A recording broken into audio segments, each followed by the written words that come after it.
Hi! Welcome back to my channel. Today, we'll be discussing The Warehouse by Killa+Whale.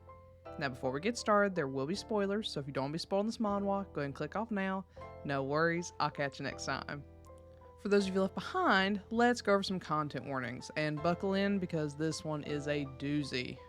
There may be references to scamming, kidnapping, confinement, rape, obsession, blood, violence, self-harm, suicidal ideation, attempted suicide, ableism, including use of the R slur, child abandonment, child abuse, mental illness, PTSD, theft, torture, forced feeding, cheating, forced BDSM, peer pressure, Stockholm syndrome, animal death, manipulation, impersonating law enforcement, drugging, religion, implied homelessness, gossiping, and orphans, as these things do appear in the manhwa.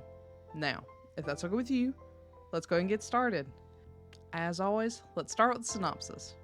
Do-hyun Kim is just barely hanging on to life. Since graduating high school, Do-hyun has been hopping from job to job, scraping by with little regard for other people and personal relationships. He longs for the simpler days when he could partake in the fun and pleasures of high school without the pressures of the real world and with the forced relationships of classmates.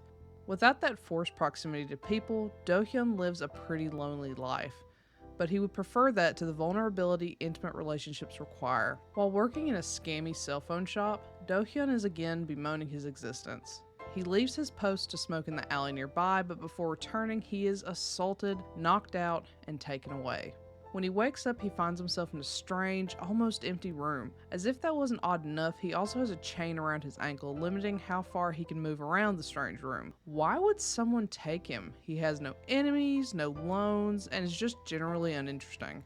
When the kidnapper shows himself, the reason behind Do-hyun's kidnapping doesn't become any clearer, but for whatever reason, this man seems to want to punish Do-hyun. First off, I adore the artwork in this. Manhwa is often full color, which is great, but there are instances where artists will create a series that is primarily black and white and leverage pops of color to help emphasize a mood or feeling. BJ Alex comes to mind as another one that does this pretty well. Sungho's eyes are always in color, and that bright yellow is a motif we see throughout the series. We'll get deeper into that soon, but the main point is that the stylistic choice lends itself to the narrative, which I absolutely adore. Otherwise, the characters are very expressive, and the often sketchy style really works for the dark material of the narrative, all of which culminates in a very meaningful art style, and a pretty one at that. Now back to the yellow motif. Yellow is the color associated with the past, where Do-hyun and Sungho desperately wish to return for various reasons. How so? When we see flashbacks of Sungho and Do-hyun in high school, these moments are almost always colored yellow. They're brighter times for Sungho and Do-hyun, which aligns perfectly with the bright color of yellow. More importantly, Sungho's eyes being yellow deepens this meaning. Sungho's whole purpose for kidnapping Do-hyun is to relive these days in high school, as if all he can see are those brighter days, hence the yellow eye color. On the other hand, Do-hyun has forgotten many of the details of those days, but Sungho's reappearance in his life draws those memories back and puts him back in that bright yellow time. Over the course of the flashback too, as Do-hyun and Sungho begin to grow apart, that bright yellow color begins to fade until even those days are as black and white as the present. It's a powerful and meaningful choice. However, the present is far from those brighter days, which is why the yellow color is limited to flashbacks and Sungho's eyes. Everything else is black and white as Sungho relives those moments from the past by forcing them upon an unwilling Do-hyun. It's a powerful motif, one that's used over and over again. It's not limited to the past either. There are moments where the hue of the present becomes more of a beige, indicating that while they haven't returned to those more innocent and peaceful days, there are happier days ahead. There's also a particularly beautiful and painful moment where Do-hyun imagines an alternate timeline. If Do-hyun and Sungho hadn't fallen apart in their youth, they might have happily lived together, and this memory is in beige and full of bright yellow pops. It solidifies the meaning behind the yellow and shows just how drastically different the real present is from the imagined one. I apologize, I know I've been really harping on how powerful the use of color is in this, but it's probably one of my favorite uses of color for the sake of meaning. There's so much more to enjoy in this, but I've been exclusively praising this when there are some aspects aspects that I think are worth criticizing. I wouldn't say this is a negative critique I'm about to make, but I think it's important to point out. This has a lot of smut, but most of it is non-con.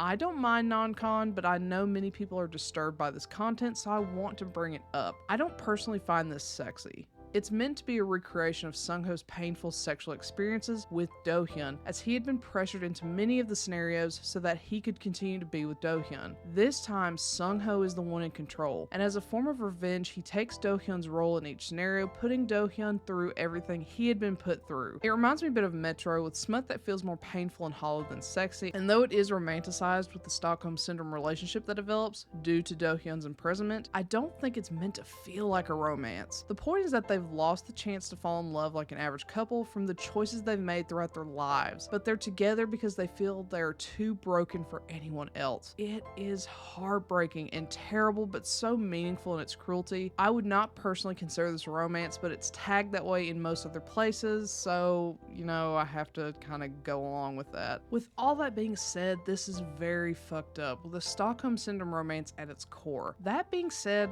I love this. It's painful, cruel, and psychologically and emotionally taxing. There's so much meaning packed into every panel. This is not for everyone, and I must emphasize that if you're easily affected by non-con, torture, confinement, and the like, steer far away from this. However, if you can handle this type of content, I highly encourage you to give this a read because I think the construction of the narrative is masterful. I loved it enough to buy the physical editions, if that tells you anything. And yes, there are physical editions. You can get them from Netcomics. So, have you read The Warehouse? If so, what do you think? Do you agree with my assessment? Do you not?